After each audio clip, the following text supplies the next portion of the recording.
আসসালামু আলাইকুম গাইস, সবাই কেমন আছেন? আশা করি ভালো আছেন। আজকে রান্না করব মুরগির মাংস। প্রথমে কড়াইয়ের মধ্যে তেল দিয়ে পেঁয়াজ, দারচিনি, লবঙ্গ, এলাচ, তেজপাতা দিয়ে ভেজে নিব। তারপর দিব রসুন বাটা দিয়ে কিছুক্ষণ ভাজা করে নেব। যখন ভাজা হয়ে যাবে দিয়ে দিব আদা বাটা দিয়ে পেঁয়াজ রসুনের সাথে নেড়েচেড়ে মিশিয়ে ভেজে নিব যাতে রসুন আদার গন্ধটা বের হয়ে যায়। তারপরে যখন কষানো হয়ে যাবে দিয়ে দিব লবণ, মরিচের গুঁড়া দেওয়ার পরে দিয়ে দিব হলুদের গুঁড়া দেওয়ার পরে পরিমাণ মতন দিয়ে দিব ধনিয়ার গুঁড়া দিয়ে গরম মশলা, জিরা দিয়ে ভালো করে নেড়েচেড়ে পেঁয়াজ রসুনের সাথে মিশিয়ে নিব।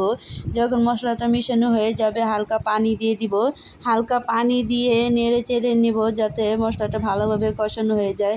যখন মশলাটা কষানো হয়ে যাবে তেল ভেসে উঠবে, তারপরে দিয়ে দিব আগে থেকে কেটে রাখা মুরগিগুলা দিয়ে ভালো করে মশলার সাথে নেড়েচেড়ে মিশিয়ে নিব। যখন মাংসটা পানি উঠে যাবে পানিটা দিয়ে মুরগির মাংস ভালো করে কষিয়ে নিব। যখন কষানো হয়ে যাবে দিয়ে দেবো আলু আগে থেকে ধুয়ে রাখা আলুগুলো দিয়ে ভালো করে নেড়েচেড়ে মশলার সাথে মিশিয়ে নেব।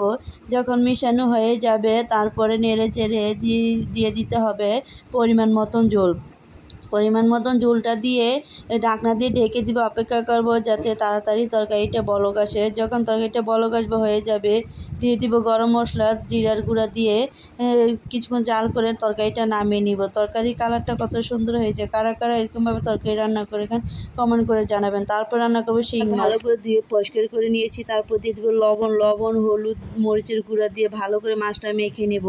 একটি কড়াই বসিয়ে তেল গরম করে মাছগুলো দিয়ে দিব। যখন মাছগুলো কিছুটা হয়ে যাবে তারপরে উল্টিয়ে নেওয়ার পর অপেক্ষা করব যাতে অন্য পাশ দিয়ে মাছগুলো ভাজা হয়ে যায়। যখন পুরো ভাজা হয়ে যাবে, ব্রাউন কালার হয়ে যাবে, তারপরে মাছটা নামিয়ে নিব। অন্যদিকে জালি কুমড়া কেটে ধুয়ে রেখেছিলাম যাতে পানিগুলো ঝরে যায়। তারপরে কড়াই বসিয়ে পেঁয়াজ রসুন ভেজে নেওয়ার পর দিয়ে দিব রসুন বাটা দিয়ে ভালো করে ভেজে নিব যে গন্ধটা বের হয়ে যায়। তারপর দিয়ে দিব লবণ দেওয়ার পরে দিয়ে দিব হলুদের গুঁড়া দিয়ে মরিচের গুঁড়া দিয়ে দিব। তারপরে দিয়ে দিব ধনিয়ার গুঁড়া দিয়ে মশলাটা পেঁয়াজ মরিচের সাথে ভেজে নিব। যখন ভাজা হয়ে যাবে তারপরে দিয়ে দিব হালকা পানি যাতে মশলাটা পুড়ে না যায়। যখন মশলাটা তেল হয়ে যাবে তারপরে ধুয়ে রাখা জালি কুমড়াগুলো দিয়ে দিব। দিয়ে ভালো করে নেড়ে চেড়ে মশলার সাথে মিশিয়ে নিব। যখন মশলার সাথে মিশানো হয়ে যাবে একটি ঢাকনা দিয়ে ঢেকে দিয়ে কিছুক্ষণ পরপর নাড়াচাড়া করব যাতে ভালো করে সিদ্ধ হয়ে যায়। আবার ঢাকনা দিয়ে ঢেকে দিব। যখন পুরোপুরিভাবে সিদ্ধ হয়ে যাবে পরিমাণ মতন ঝোল দিয়ে দিব। ঝোলটা দিয়ে একটি ঢাকনা দিয়ে ঢেকে দিব যাতে তরকারিটা তাড়াতাড়ি বলক আসে। যখন তরকারিটা ভালোভাবে বলক আসবে এক করে ভাজা মাছগুলো দিয়ে দিব, যে মাছটা আগে থেকে ভেজে রেখেছিলাম। যখন দেওয়া হয়ে যাবে কিছুক্ষণ তরকারিটা সিদ্ধ করে নিব যাতে তরকারিটা ভালোভাবে সিদ্ধ হয়ে যায়।